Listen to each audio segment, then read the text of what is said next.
হয়, ইতিমধ্যে ঘোষণা হ'ল পঞ্চায়ত নিৰ্বাচনৰ দিন।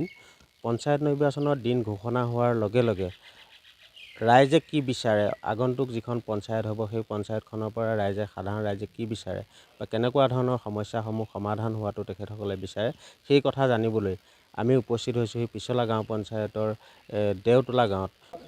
দেওতোলা চেঙেলীজান গাঁৱৰ সমস্যাসমূহ দেখুৱাবলৈ মই কেমেৰা সহযোগী অনুৰোধ জনাইছোঁ।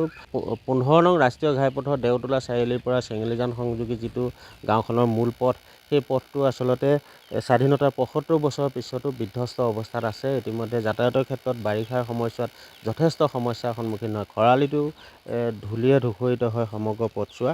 কেমেৰা সহযোগীয়ে দেখুৱাইছে এনেদৰেই আচলতে বিগত পঞ্চায়তসমূহৰ পৰা কোনো ধৰণৰ উন্নয়ন এই অঞ্চলটোত দেখিবলৈ পোৱা নগ'ল আৰু সেই আগন্তুক যিখন পঞ্চায়ত হ'ব সেই পঞ্চায়তখনৰ পৰা কি আশা কৰে বা কেনেকুৱা ধৰণৰ পঞ্চায়তী ৰাজ ব্যৱস্থা হোৱাটো তেখেতসকলে বিচাৰে, সেই কথা জানিবলৈ আমি গাঁওখনত উপস্থিত হৈছোঁহি। মই স্থানীয় লোকসকল আছে তেখেতসকলৰ পৰাই মই জানিবলৈ চেষ্টা কৰিম। পঞ্চায়তৰ দিন ইতিমধ্যে ঘোষণা কৰিলে, গাঁওখনৰ যথেষ্ট সমস্যাও আছে। আগন্তুক যিখন পঞ্চায়ত হ'ব কি আশা কৰিব সেই পঞ্চায়তখনৰ পৰা? নিশ্চয় আমি নতুনকৈ যিখন পঞ্চায়ত আহিব তাৰ পৰা আমি সদায় আশা কৰিম যে যিবিলাক ৰাজহুৱা সমস্যা আছে, বিশেষকৈ ৰাস্তা ঘাটবিলাক উন্নয়নৰ কথাবিলাক আমি নিশ্চয় উন্নয়ন হোৱাটো আশা কৰিম। যিহেতুকে আপোনালোক আহিছে এতিয়া চাওক যে এই ৰাস্তাটো আমাৰ গাঁওখন 1947 চনৰ আগতে ইয়াত প্ৰতিষ্ঠিত গাঁও। এই গাঁওখনত তেতিয়াৰ পৰা এতিয়ালৈকে পঞ্চায়ত আহি আছে, চৰকাৰ বিভিন্ন ধৰণৰ চৰকাৰ আহি আছে, কিন্তু এই ৰাস্তাটো আজিলৈকে হোৱা নাই। আৰু এই ৰাস্তাটোত ওলাই যাওঁতেনে কণ কণ ল'ৰা ছোৱালীৰ পৰা ধৰি পেলাই বৃদ্ধ বনিতালৈকে যথেষ্ট কষ্ট কৰি ওলাই যাবলগীয়া হৈছে আৰু ৰাস্তাটো আজিলৈকে হোৱা নাই। যিহেতুকে আমি সদায় আশা কৰিম যে ৰাজহুৱা যিবিলাক সমস্যা আছে এইবিলাক আগতীয়াকৈ সমাধান হোৱাটো আমি বিচাৰোঁ। যিহেতুকে বৰ্তমান যিখন চৰকাৰ, এই চৰকাৰে কিছুমান ব্যক্তিগত আঁচনি লৈছে, সেইবিলাক আমি বেয়া পোৱা নাই, ভালেই পাইছোঁ, সেইবিলাক উপকৃত হৈছে। কিন্তু তাতোতকৈ প্ৰাধান্য দিয়াটো অতিকৈ প্ৰয়োজন। যিবিলাক নেকি ৰাজহুৱা সমস্যাবিলাক সমাধান হ'লে সকলো ৰাইজেই উপকৃত হ'ব।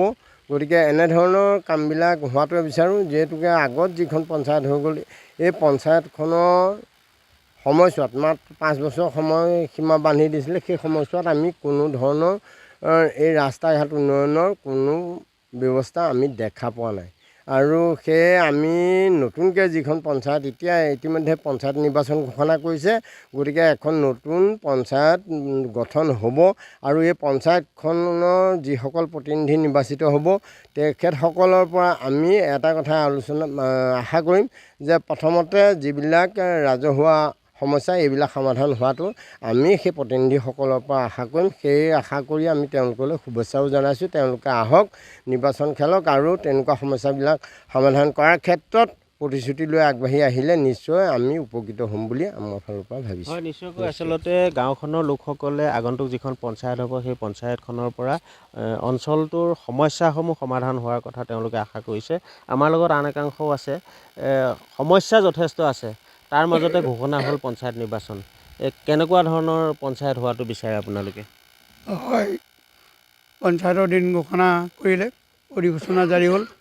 এতিয়া যিখন পঞ্চায়ত নতুনকৈ নিৰ্বাচন হৈ ৰাইজৰ মাজলৈ আহিব, তেখেতসকলে প্ৰথমেই আমাৰ ৰাজহুৱা যিবিলাক সমস্যা, এই সমস্যাবিলাকক অগ্ৰাধিকাৰ দি আগবাঢ়ি গ'লে আমাৰ ভাল লাগিব। তেখেতবিলাকে আগন্তুক ইলেকশ্যন খেলি উপযুক্ত কামখিনি হাতত লৈ আগবাঢ়ি যাব বুলি আশা ৰাখিলোঁ। এই ৰাস্তাটো এবাৰ বানপানী হ'লে ল'ৰা ছোৱালীয়ে হওক, এইপিনে আমাৰ সংযোগ আছে দেওতোলা হস্পিটেল, এই বানপানী হ'লে স্কুলবিলাকলৈ ল'ৰা ছোৱালী অহা অসুবিধা হয় আৰু হস্পিটেললৈ যোৱাও বহু সমস্যা আহি পৰে। এই সমস্যা খেজঘাট কলেজখনো আছে, কলেজৰ ছাত্ৰ ছাত্ৰী যোৱাত অসুবিধা হয়, হস্পিটেললৈ যোৱা পেচেণ্টসকলৰ যোৱাত অসুবিধা হয়। গতিকে এই গাঁওখন 1947 চনতে প্ৰতিষ্ঠা হ'ল যদিও আজি পৰ্যন্ত একেবাৰে জৰাজীৰ্ণ পথ হিচাপে পৰিগণিত হৈ আছে। গতিকে নতুনকৈ যিখন আমি পঞ্চায়ত 2025 চনত পাম, সেই পঞ্চায়তৰ প্ৰতিনিধিসকলে এই ৰাজহুৱা সম্পত্তিবিলাকৰ ওপৰত অগ্ৰাধিকাৰ দি তেওঁবিলাকে যাতে আমাৰ ৰাইজৰ সমস্যাবিলাক সমাধান কৰে এই আমি কামনা কৰিছোঁ। হয়, এনেদৰে আচলতে অঞ্চলটোৰ লোকসকলে আগন্তুক যিখন পঞ্চায়ত হ'ব সেই পঞ্চায়তখনৰ পৰা অঞ্চলটোৰ সমস্যাসমূহ যিখিনি ৰাজহুৱা সমস্যা সেই সমস্যাসমূহ সমাধান হোৱাৰ কথা ইতিমধ্যে তেওঁলোকে উল্লেখ কৰিছে। মই কেমেৰা সহযোগীক পুনৰ দেখুৱাবলৈ অনুৰোধ জনাইছোঁ। এটা বিধ্বস্ত পথ, যিটো পথ আচলতে বিগত প্ৰায় ৭৫ বছৰে ধৰি জৰাজীৰ্ণ অৱস্থাত আছে। কোনোবা দিনা হয়তো ইয়াত শিলগুটি দুই এটা পৰিছে, কিন্তু শিলগুটি দুই এটা পৰিলেও বান বিধ্বস্ত অঞ্চল, বাৰিষা কোনো ঠাইত আচলতে একাঠু পৰ্যন্ত পানী হয়, বোকা হয়। স্কুলীয়া ছাত্ৰ ছাত্ৰীৰ পৰা চিকিৎসাজনিত যিখিনি সমস্যা সেই সমস্যাসমূহৰ বাবে এই মূল পথটোৱে আচলতে বহিৰ্জগতৰ লগত সংযোগ হয়। কিন্তু দুৰ্ভাগ্যজনক কথা যে সমস্যা কিন্তু সমস্যা হৈ থাকিল। সেয়ে অঞ্চলটোৰ লোকসকলে আগন্তুক যিখন নতুন পঞ্চায়ত হ'ব সেই পঞ্চায়তখনৰ পৰা যথেষ্ট আশা কৰিছে। যোৱা পঞ্চায়তসমূহত যিখিনি সমস্যাৰ সমাধান নহ'ল সেই সমস্যাসমূহ এই পঞ্চায়তখনত সমাধান হ'ব বুলি তেওঁলোকে আশা কৰিছে। আমি ND24ৰ জৰিয়তে এই নাৰায়ণপুৰৰ এই দেওতোলা চেঙেলীজান গাঁৱৰ পৰা ৰাইজে দীৰ্ঘদিন ধৰি ভুগি থকা দুৰ্ভোগ, সেই দুৰ্ভোগৰ সামগ্ৰিক পৰিৱেশ দেখুৱাবলৈ চেষ্টা কৰিলোঁ।